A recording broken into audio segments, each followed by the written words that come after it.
Have you ever had a misunderstanding in your mixed neurotype relationship? And then have you ever felt like it was pretty hard to work through that, to find some common ground on the other side? Have you ever found yourself saying, let's just agree to disagree because you can't see any other pathway for coming together on a particular issue or particular event that happened in the past? If so, you're in pretty good company. This is something that all couples experience, but mixed neurotype relationships are a little bit more prone to misunderstandings, and those misunderstandings can be more challenging to work through. I'm a certified neurodiverse couples therapist. My name is Lori, and I'm here today to share with you a concept and a framework that can help you understand those misunderstandings and what makes them so tricky. And that concept is called the double empathy problem. Let's take a closer look at this term and what it means. The term, the double empathy problem, was coined by Damian Milton. And while this is not yet a concept that's been proven and is not accepted by all people out there in the world just yet, it is one that grew out of lived autistic experience, and it's one that there is some good research to support. And whether or not other folks can prove it's true, I can tell you I see the utility of this concept all the time in my work with couples. I think it's pretty applicable, and it's a term that can really help you find some new ways of coming together and accepting each other and feeling a little bit less frustrated with the misunderstandings that can happen in your relationship. So the basic concept of the double empathy problem is pretty simple. It's that when we're relating across the difference of autistic and what we call allistic or not autistic, that you're going to come across more frequent, more challenging misunderstandings. And that if you put two autistic folks in a room together, they're going to understand each other with more ease than when you put an autistic person and an allistic person in the same room together. So that is a way of acknowledging that people who are autistic and people who are allistic or not autistic, that we have different ways of using language, we have different experiences of the world, different experiences of processing information, different preferences for what gets said, what doesn't get said, different kinds of interpretations and interpretive lenses that we put on our interactions with people. There are just so many ways in which the differences in our brains show up to create differences in how we interact and how we interpret other people's actions in the world. And that makes us more prone to misunderstand each other.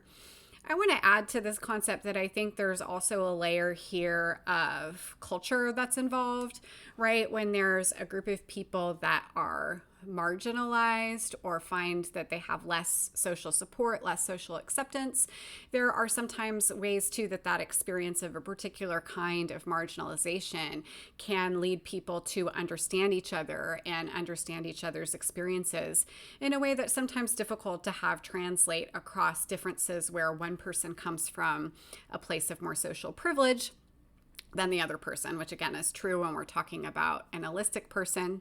That person tends to have a lot more social privilege, is less marginalized in the world.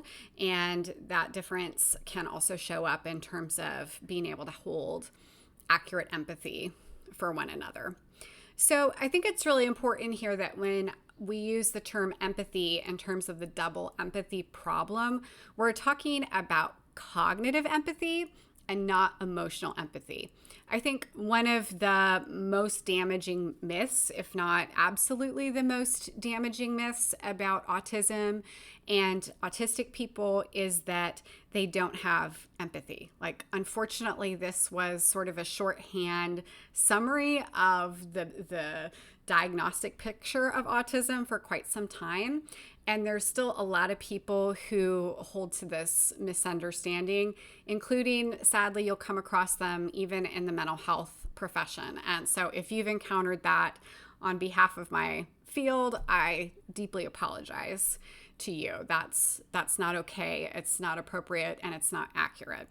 So I could get into a whole host of reasons why that misunderstanding has been out there and kind of deconstructing it. But to keep us on the topic of the double empathy problem, let's just talk about cognitive empathy versus emotional empathy. So let's start with emotional empathy, because that's not what we're talking about. Emotional empathy is having a shared emotional experience with someone, or like being in the same situation and feeling a similar feeling as what that person felt in the same situation. It's a sense of feeling our own distress when we recognize somebody else's pain, or we might also associate emotional empathy with the feeling of compassion, right? Which I like to define compassion. I'm sure I'm borrowing this from someone, but compassion as being moved by another person's pain or suffering. So we can have emotional empathy for someone where we feel for them and we want to alleviate their pain. We care about them. We want to make them feel better. We can have emotional empathy even if we don't really understand where that pain is coming from or agree with that person's perspective about why they're feeling pain. When we get to like understanding where the pain comes from or understanding the person's perspective who's in pain, that's really what we call cognitive empathy, which is perspective taking. I already used that word perspective a few times, or being able to imagine what it's like to be in someone else's shoes and really being able to accurately imagine how they're experiencing the world and how they're feeling as a result of that. So when we talk about the double empathy problem, we're saying that allistic people have trouble having cognitive empathy for autistic people, and autistic people have trouble having cognitive empathy for allistic people, right? There's challenges with perspective taking when we try to interpret someone's experience or try to imagine someone's experience who has a very different brain than we do, and who maybe experiences the world in really different ways in terms of their sensory profile, in terms of the ways that they construct language, in terms of, the ways that they filter information and recognize patterns and all kinds of other things. So just be aware that if you and your partner, one of you is autistic, the other person's allistic, and you're like, oh my gosh, we have these misunderstandings and they just can go on for days and they can be so difficult to communicate about or to find common ground on, like that's an inherent part of this dynamic. It is. And that doesn't mean either one of you is doing anything wrong or that there's anything wrong or broken in your relationship. It just means you have really different brains, and getting them to be in sync with each other on all the things that can come up in a committed or longer term relationship, that's extra challenging. It just is. So give yourself some credit for the fact that you find all kinds of things that you do agree on or that you can see each other's perspective on, and find ways to be more gentle with yourself and gentle with each other in the areas where finding that shared perspective is a lot harder to do. So I want to give you a couple of tips for how you can hold the double empathy problem in mind and take it seriously, and make sure that you're engaging in behaviors and attitudes in your relationship that are going to support your ability to navigate that dynamic. So the first one is to slow down. Just go slower in terms of coming to conclusions about something your partner said or did. Go slower in terms of seeking to understand. Don't pepper them with 100 questions. That's a pattern I've seen a lot. That's not going slow, right? Just give some time and space to put your own thoughts together and give your partner some time and space to respond when something doesn't make sense to you, and vice versa. The more you can slow down and be really intentional with your words, the higher chance there is that you'll be able to come to not a perfect understanding. I'm going to talk more about that in a minute, but at least enough understanding to help you feel like there's some connection there again, and you're on the same team, and this difference of opinion or difference of perspective isn't something that's going to divide you or keep you from being on the same team in the world. So alongside slowing down, another important attitude to hold is to try to stay humble. We all have our strengths and limitations, and none of us takes in everything there is to take in about the world. Like, everybody has their own perceptual lens, and we catch some things and we miss other things in that interpretive process or in that observing process. And when we can kind of step outside our perspective or our opinion and hold some room that, like, it's just one perspective, it's just one opinion, and we can make room for other ways of thinking and experiencing, that makes a lot more space to try to understand and to be understood when there's humility and an openness between partners, and really just a humility that helps you through all your interactions with other humans, because you're going to run into this everywhere, no matter what kind of brain you have. You can also practice acceptance. I think this really is perhaps the most critical or the most profound emotional shift that you can make in your relationship, is just to hold acceptance that there will be more misunderstandings, and those misunderstandings will be more challenging to resolve. Don't fight against that. Don't hold judgment or blame about that. Just hold in mind that there's lots of ways in which the different brains that you bring into the relationship both add something. There's something that you can appreciate and admire about those differences, that they in many ways can make you stronger as a couple. And there is a cost. That cost is misunderstandings, but that's okay. There's still a lot of love there and a lot to appreciate despite the challenges that misunderstandings bring. And I think when we can practice acceptance, what that tangibly looks like is there's an ability to let more misunderstandings go and to not feel so invested in resolving them. Because I think sometimes when we feel like, whether or not, I don't think folks are often saying this consciously, but often there's kind of this pressure of like, if we can't resolve this misunderstanding, somehow our relationship is doomed, or my partner doesn't love me, or they don't really get me. And I think when we can hold acceptance, we can kind of set aside those pressures and ask, like, is this thing we have a misunderstanding about, like, is this actually really critical to what I need in this relationship or to what my partner needs from me? Or is this something where it's okay for our understanding of each other to be imperfect and for us to have differences that we can't quite bridge? In a way, I think that kind of acceptance is really a profound form of love and trust and commitment, right? That acknowledges we don't have to have perfect understanding to understand enough about each other to know where our hearts are at, and to know that what we've built together is something that's worthwhile and strong in many, many ways.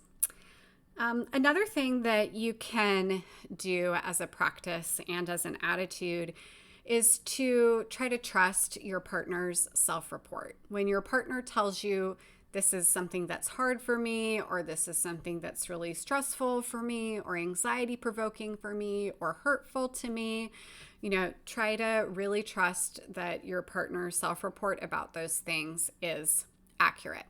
Now, that doesn't mean saying that whatever your partner self-reports, then that's the end of the conversation, right? If something's hard or stressful, then you just accommodate that.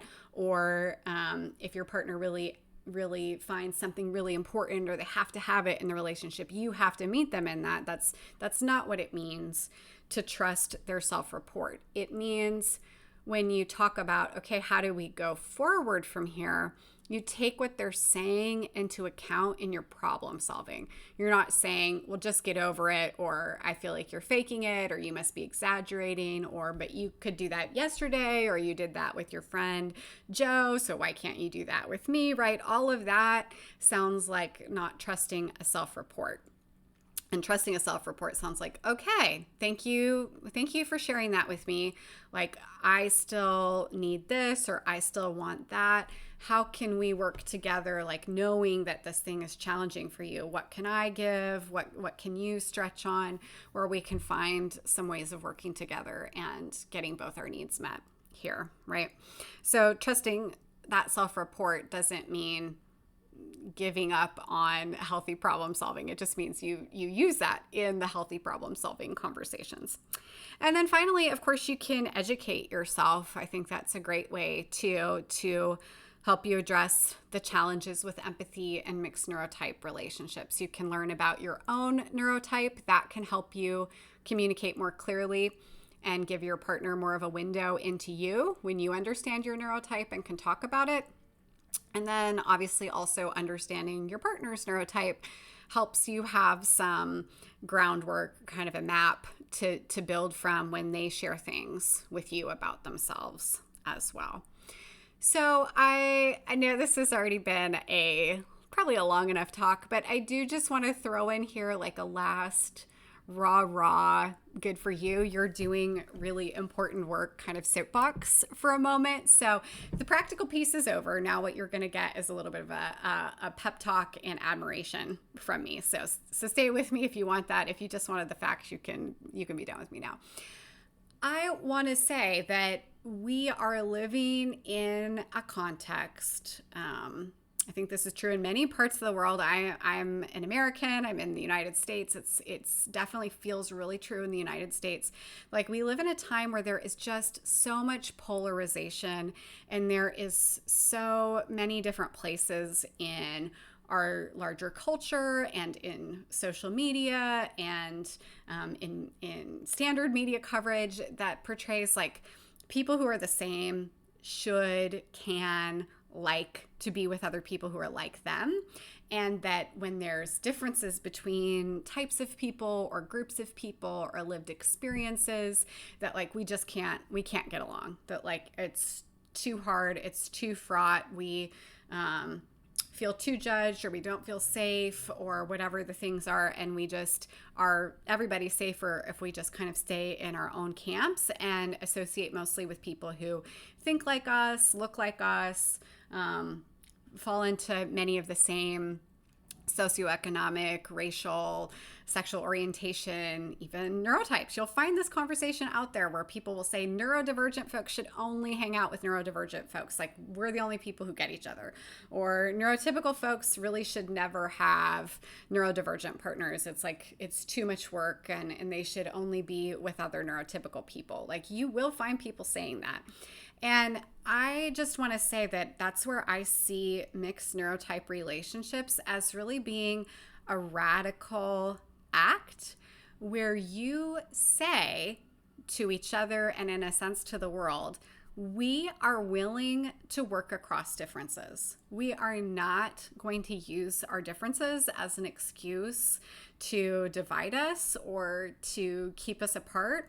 We're going to build on those differences. We're going to be able to celebrate them and honor them, but at the same time, we're going to stay committed to common ground, and we're going to appreciate how we enrich each other and the ways we can learn new things about ourselves and new ways that we can like be in the world, new ways we can think, new ways we can talk. Like, there's so much we can get from relating across difference. And I feel so proud and so privileged that I get to witness that in the couples that I work with all the time. I mean, I know what you're doing, the hard work you're doing. You're probably here because you want something really daily and something about what's like just right in front of you in your relationship.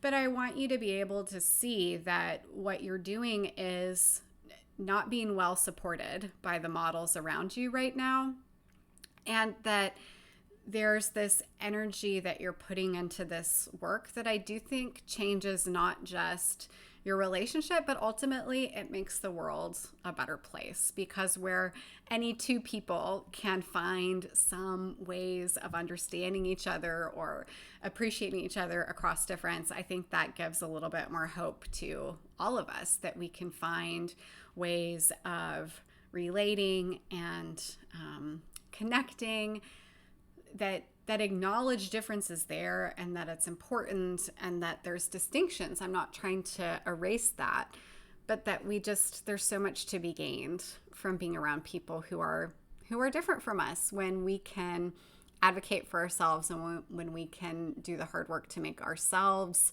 people who are open and appreciative of people who are different from us. So okay, well, thanks for letting me get my soapbox in there. Keep doing the good work, wherever you're at in terms of your ability to work through this double empathy problem in your relationship. Just know that this isn't easy, but it is rewarding. And I think knowing this term is going to make it just a little bit easier for you.